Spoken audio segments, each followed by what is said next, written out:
இந்த நிக்கிதா வந்து சாதாரணமாக ஃபர்ஸ்ட் என்ன சொன்னாங்க, ஒரு கம்ப்ளைண்ட் ஒரு 500 ரூபாய் பிரச்சனை தான் ஆரம்பிச்சாங்க. அதுக்கப்புறமா 500 ரூபாய் பிரச்சனை 10 சவர நகையாச்சு. அந்த 10 சவர நகையானோடனே இவன் மேலே வந்து குற்றத்தை வந்து எப்படிலாம் சுமக்க முடியுமோ, எப்படிலாம் வந்து ஆதாரம் அற்ற குற்றங்கள் இவங்க மேலே எப்படிலாம் சுமங்க அப்படிலாம் சுமக்க ட்ரை பண்ணாங்க. ஆனால் தெய்வம் பார்த்தீங்களா, நீ ஒரு குற்றத்தை சுமக்க வந்த உன் மேலே 1000 குற்றத்தை இன்னைக்கு சுமக்கிறாங்க மக்கள். இதை நீ நினச்சி பார்த்துருக்க மாட்டேன், நானும் நினச்சிப்பேன், ஏன் இந்த உலகமே நினச்சிப்பேன். இதுதான் அந்த அம்மாவோட சக்தி. உண்மையா இல்லையா? நீ ஒரு குற்றத்தை தான் அவன் மேலே சுமக்க வந்த. என்ன சொன்ன?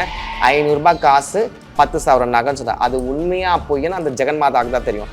ஆனால் இன்னைக்கு அங்கங்கே உன் மேலே இப்போ கம்ப்ளைண்ட் கொடுத்து இதுக்கு முன்னாடி 2021 உன் மேலே எத்தனையோ வழக்கு ஒன்று வெளியே வந்து உன் முன்னாடி கடைசியில் அது சிபிசிஐடிக்கு போய்க்குது இந்த கேஸ். எவ்வளோ பெரிய விஷயம் பாருங்க. அப்படின்னா என்ன அர்த்தம்? ஜெகன்மாதா, ஜெகதீஸ்வரி, ஜெகஜனனி அந்த பையனுக்கு பரிபூர்ணமாக நிற்கிறா. நீ மட்டும் இல்லை, உன்னோட சேர்ந்தவங்க அத்தனை பேரையும் அம்மா விட மாட்டா. சர்வ நாசம் அவங்க சாம்பல் ஆக்கிடுவா.